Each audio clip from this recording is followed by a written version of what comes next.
नमस्कार, मैं हूं मोहित चौधरी और आप सभी का स्वागत है जस्ट इंडिया में। खबरों का रुख करें, लेकिन उससे पहले इस वक्त की हेडलाइंस के प्रायोजक हैं आरोग्य मास्क लगाएं, कोरोना से सुरक्षित रहें। Oscar super speciality hospital and trauma centre, रंश किया showroom in Rohtak and Bahadurgarh. Showroom पर आइए, टेस्ट ड्राइव ले और गाड़ी बुक कराएं। अमेरिका और ब्राजील में है दुनिया के 41% कोरोना संक्रमित। यहां 24 घंटे में आए 63,000 से ज्यादा नए मामले, 1,000 से ज्यादा की मौत। हरियाणा में करीब 900 नए संक्रमित। बीते 24 घंटे में कोरोना ने ली 12 संक्रमितों की जान। प्रदेश में 48,000 के पार हुई संक्रमितों की संख्या।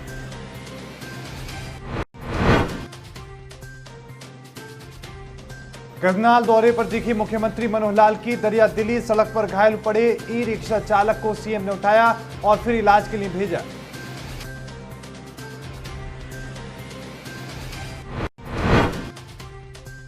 और पशुपालकों के लिए उप मुख्यमंत्री दुष्यंत चौटाला ने दिया बड़ा तोहफा। पशुपालकों के घरों में सरकार मुफ्त में बनाएगी शेड।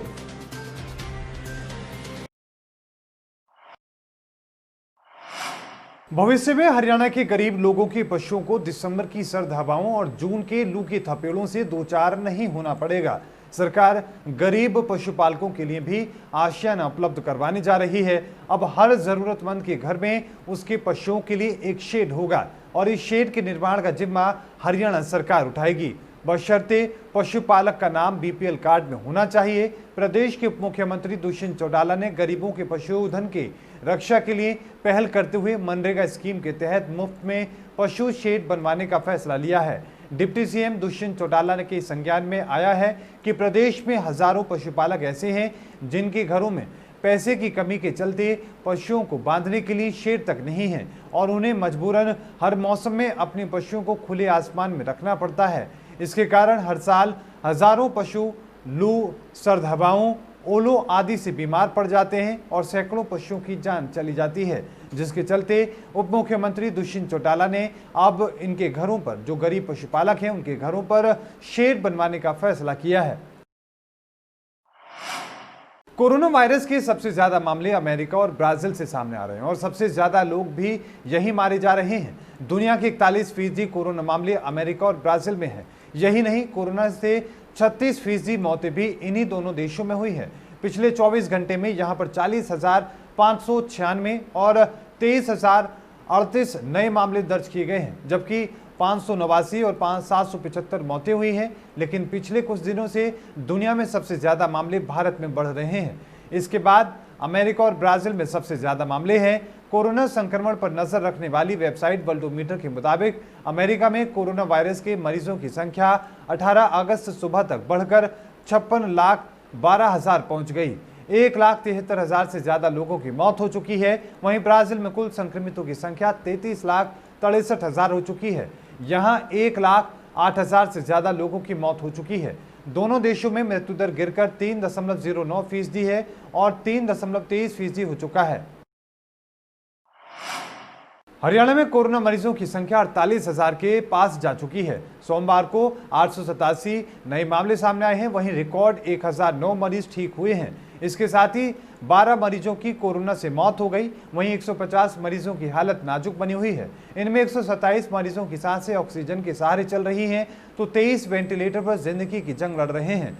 सोमवार को प्रदेश में संक्रमितों का आंकड़ा 48,040 पर पहुंच गया। इसमें से 40,160 मरीज ठीक होकर घर जा चुके हैं।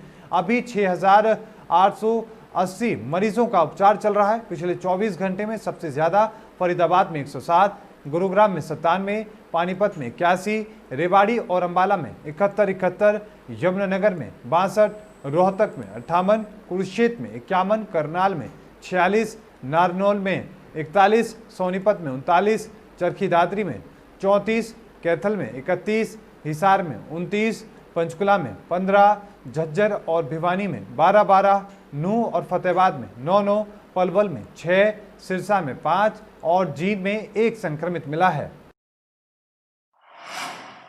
हरियाणा के वन मंत्री कंवरपाल गुर्जर ने कहा कि राज्य में आगामी 3 वर्षों में कुल वन वृक्षों के तहत क्षेत्र को 7% से बढ़ाकर 20% तक करने का लक्ष्य निर्धारित किया जाएगा।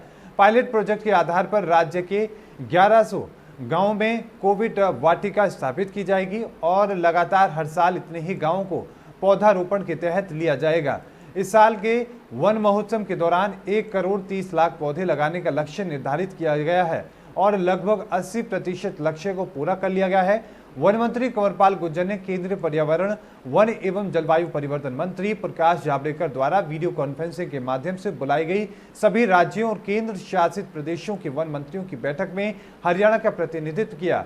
बैठक में जावड़ेकर ने अपने मंत्रालय की 6 नई परियोजनाओं को लक्षित करते हुए देश में वनों के अधीन क्षेत्र बढ़ाने के लिए राज्यों को साल 2024-25 तक का विजन दिया है, जिसमें मुख्य रूप से शहरों में नगर वन स्थापित करना, स्कूल नर्सरी स्कीम, 20 सूत्रीय कार्यक्रम के तहत पौधारोपण, देश की 13 प्रमुख नदियों का वनों के माध्यम से संरक्षण, मृदा नमी संरक्षण के लिए लीडार टेक्नोलॉजी का इस्तेमाल करना शामिल है।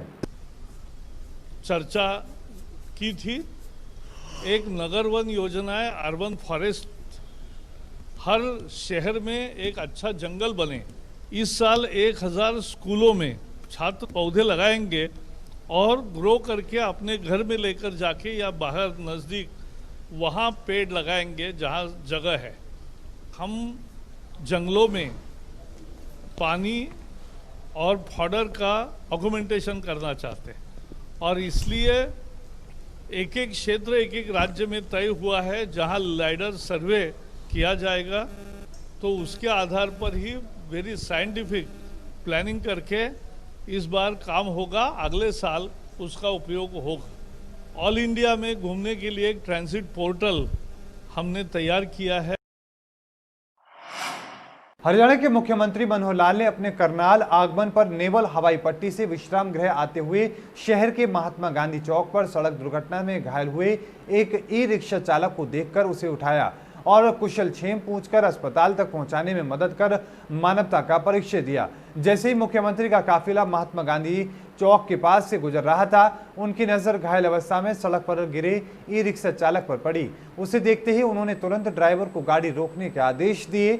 मुख्यमंत्री ने तुरंत उतरकर घायल ई रिक्शा चालक को उठाया। घायल ई रिक्शा चालक का हालचाल पूछने के बाद मुख्यमंत्री ने वहां मौजूद करनाल के उपायुक्त निशांत कुमार यादव को निर्देश दिए कि उनका इलाज करवाया जाए और जिस भी डॉक्टर की जरूरत हो तुरंत उस डॉक्टर को उपलब्ध कराया जाए। इससे पहले सीएम मनोहर लाल ने करनाल में शहीद मदन लाल ढींगड़ा की प्रतिमा का अनावरण किया और बस स्टैंड का नाम भी शहीद के नाम पर रख दिया है।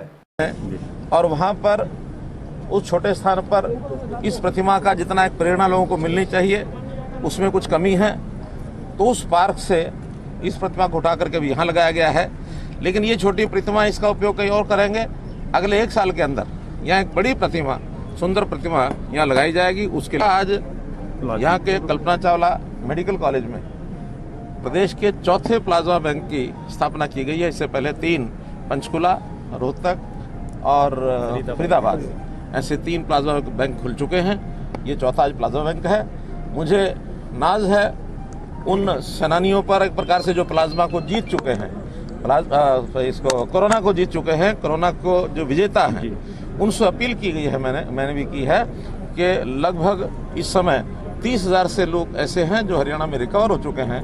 उनसे अपील की है कि जो स्वस्थ लोग हैं, 10 वर्षीय आयु से ऊपर और 60 साल से नीचे, ऐसे लोग रिकवर होने के बाद और अपनी मेडिकल जांच कराने के बाद प्लाज्मा दान करें। यमुनानगर में सुबह से हो रही तेज बरसात से जनजीवन अस्त व्यस्त हो गया। जिधर भी नजर दौड़ाओ पानी ही पानी नजर आ रहा है। ऐसा लग रहा है कि जैसे सड़कें तालाब बन चुकी हैं। जहां हाईवे पर 2 से 3 फीट तक पानी भरने से कई वाहन फंसे हैं, तो वहीं निचले इलाकों से लेकर कई पौष इलाकों तक जलमग्न हैं। यमुनानगर के बस स्टैंड के बाहर की इन तस्वीरों में साफ दिखाई दे रहा है कि ये बरसात लोगों के लिए आफत बनकर आई है। जहां पानी में रेंग रेंग कर वाहन चलते दिखाई दे रहे हैं, तो आसपास की दुकानों में भी 2-2 फुट पानी घुस गया है। दुकानें खोलते ही दुकानदार दुकानों से पानी बाहर निकालते दिखाई दे रहे हैं। दुकानदार रॉकी ने बताया कि बरसात से जो हालात है उससे दुकानों में पानी भर गया है।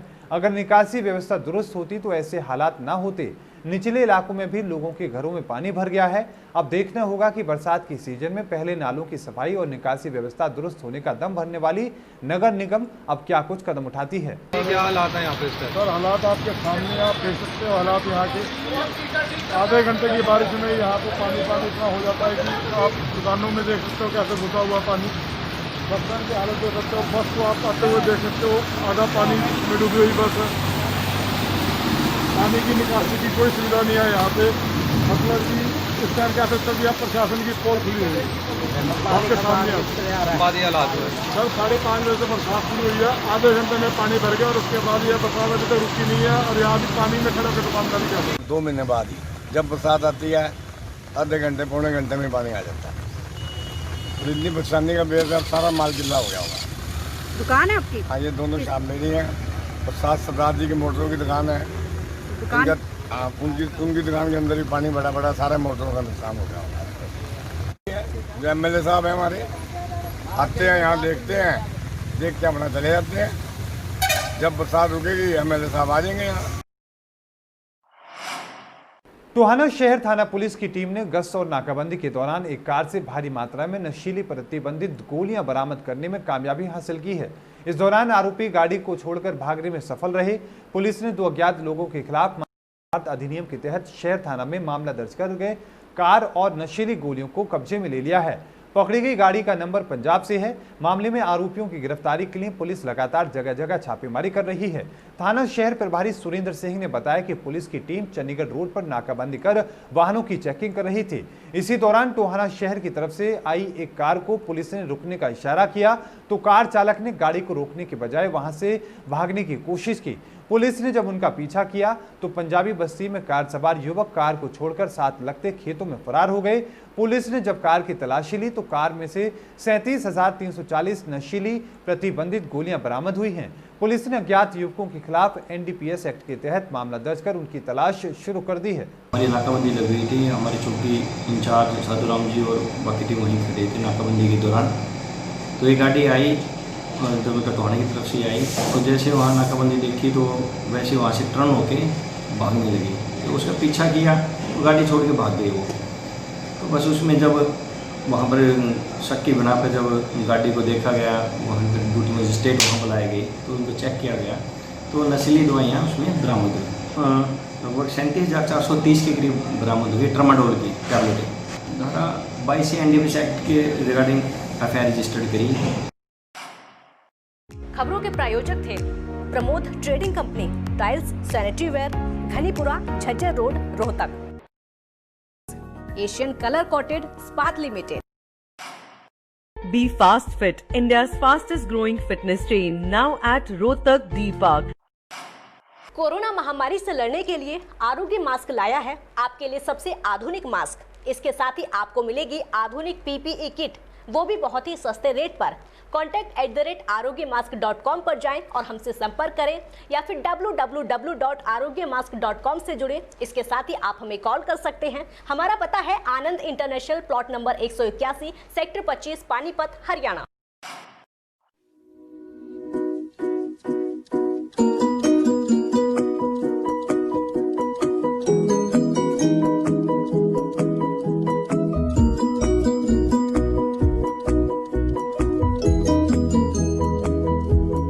मेडिफिल इंटरनेशनल, 7 शीतल कॉम्प्लेक्स, सुभाष नगर, रोहतक।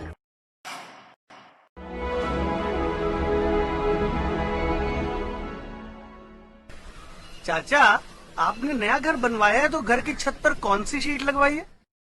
बेटा, मैंने अपने घर की छत पर एशियन शीट लगवाई है क्योंकि वो कभी न मिटने वाले ओरिजिनल निशान की चादरें हैं। साथ में ISI का चिन्ह, 5 साल की वारंटी के साथ साथ पैसों का सही मूल्य देने वाली वही इकलौती शीट्स हैं। क्योंकि नाम नहीं, पहचान जरूरी है। और इस बुलेटिन में अभी के लिए इतना ही। देखते रहिए जस्ट इंडिया। मुझे दीजिए इजाजत। धन्यवाद।